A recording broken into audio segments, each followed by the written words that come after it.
नमस्कार, मैं विवेक श्री अरविंदो सोसाइटी की तरफ से आप सभी का स्वागत करता हूं। हम शिक्षा में सुनिवेश नवाचार कार्यक्रम ZIIEI zero investment innovation for education initiative के द्वारा संकलित एक रोचक नवाचार के बारे में विस्तार पूर्वक बताएंगे। मैं इस वीडियो में आपको NCERT के कक्षा 1 की हिंदी विषय की पुस्तक रिमझिम के पाठ 16 लालू और पीलू की कहानी पर एक नवाचार अभिनव शिक्षण तकनीक की एक गतिविधि थीम आधारित उपस्थिति के बारे में बताऊंगा। यह पाठ ZIIEI के कई नवाचारों के माध्यम से पढ़ाया जा सकता है, किंतु हम आज इस वीडियो पर थीम आधारित उपस्थिति के बारे में समझेंगे। सर्वप्रथम मैं पाठ का सार बता दूं। यह पाठ लालू और पीलू दो मुर्गे भाइयों की कहानी पर आधारित है, जिसमें उनके आपसी प्रेम और स्नेह के बारे में दर्शाया गया है। नवाचार की नवीनता बता दूं। इस नवाचार के माध्यम से शिक्षक द्वारा छात्रों की जो दैनिक उपस्थिति उनके अनुक्रमांक या नाम बोलने पर छात्र द्वारा पाठ से जुड़े हुए शब्दों के बोलने पर उनकी उपस्थिति दर्ज कराई जाती है, जिससे छात्रों को जो पाठ होता है उनका पुनराभ्यास भी हो जाता है और पाठ भी लंबे समय तक उन्हें याद रहता है। इस नवाचारिक थीम आधारित उपस्थिति के क्रियान्वयन की मैं प्रक्रिया बता दूं। शिक्षक द्वारा छात्रों की जो दैनिक उपस्थिति ली जाती है, उनके अनुक्रमांक या नाम बोलने पर छात्र अपने स्थान पर खड़े होते हैं और जो भी पाठ चयनित किया गया है, जो पाठ पढ़ाया जा चुका है, उस पाठ में से ही जुड़े हुए शब्दों को बोलकर छात्र अपनी उपस्थिति दर्ज कराते हैं। यह नवाचार के क्रियान्वयन में करीब 20 मिनट का समय लगता है। इस नवाचार के क्रियान्वयन से पहले किसी भी विशेष पूर्व प्रबंधन की आवश्यकता नहीं होती है। थीम आधारित उपस्थिति गतिविधि के कुछ निर्देश हैं। शिक्षक के द्वारा उपस्थिति के लिए विषय वस्तु, थीम, नाम वाले शब्द को निर्धारित किया जाता है। विद्यार्थियों की उपस्थिति उनके क्रमानुसार ही ली जाती है।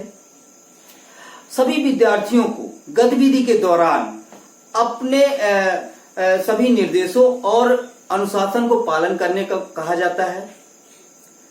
उपस्थिति के दौरान सभी विद्यार्थी अपने अनुक्रमांक या नाम सुनने पर अपने स्थान पर खड़े होकर पाठ में जो शब्द प्रयोग किए गए हैं उन शब्दों को बोलकर अपनी उपस्थिति दर्ज कराते हैं। उदाहरण के रूप पर जैसे शिक्षक ने बोला अनुक्रमांक 1, तो अनुक्रमांक 1 वाला छात्र अपने स्थान पर खड़े होकर जो पाठ पढ़ाया जा चुका है, जैसे कि लालू और पीलू, उस पाठ में से ही कोई शब्द जैसे बोलता है वो मिर्च, बोलकर अपने स्थान पर बैठ जाता है। इस प्रकार शिक्षक द्वारा बारी बारी से हर विद्यार्थियों के अनुक्रमांक या नाम बुलाए जाने पर विद्यार्थी अपने स्थान पर खड़े होते हैं और पाठ में से ही में प्रयोग किए गए शब्दों को बोलकर अपनी अपनी उपस्थिति दर्ज कराते हैं। निष्कर्ष, इस नवाचार के क्रियान्वयन के कई लाभ और बेहतर प्रतिफल प्राप्त होते हैं। जैसे थीम आधारित उपस्थिति गतिविधि के माध्यम से छात्र जो पाठ पढ़ चुके हैं उसको दोहराते हैं और वो पाठ उनको आसानी से याद भी हो जाता है। शब्द का चयन करते वक्त छात्र उस शब्द का अर्थ भी समझते हैं और उसको अपने वाक्यों में प्रयोग भी करते हैं। शब्द बोलने पर उनके शब्द का उच्चारण जो होता है उसका भी विकास उनमें होता है। कक्षा में छात्रों के लिए एक स्वयं सीखने का वातावरण भी बनता है। कक्षा में सभी छात्रों में अपने उत्तरदायित्व, विनम्रता और अनुशासन जैसे मानवीय मूल्यों का विकास भी होता है।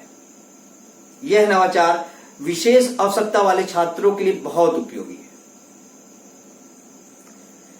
इस नवाचार में छात्रों की सक्रिय भागीदारी होती है, जो कि बाल केंद्रित दृष्टिकोण का प्रमुख पहलू है और NCF 2005 के उद्देश्य की पूर्ति भी करता है। इस नवाचार में PTR अनुपात का भी विशेष ध्यान रखा जाता है। इस नवाचार में शिक्षक अब पाठ्यक्रम के अनुसार निर्धारित माह में उस पाठ को पढ़ाते हैं। मैं आशा करता हूं आपको ये नवाचार बहुत पसंद आया होगा। आप भी अपने विद्यालय, अपनी कक्षाओं में इसका क्रियान्वयन जरूर करेंगे। इस तरह के कई दिलचस्प नवाचार हम आपके पास यूं ही लाते रहेंगे। हमसे जुड़े रहने के लिए आप हमारे ZIIEI के YouTube चैनल को जरूर सब्सक्राइब करें। अगर ये वीडियो आप फेसबुक पर देख रहे हैं तो हमारे ZIIEI के फेसबुक पेज को जरूर लाइक करें और नीचे दिए गए लिंक पर क्लिक करके आप इनोवेटिव पाठशाला के ऐप्स को भी डाउनलोड कर सकते हैं। धन्यवाद।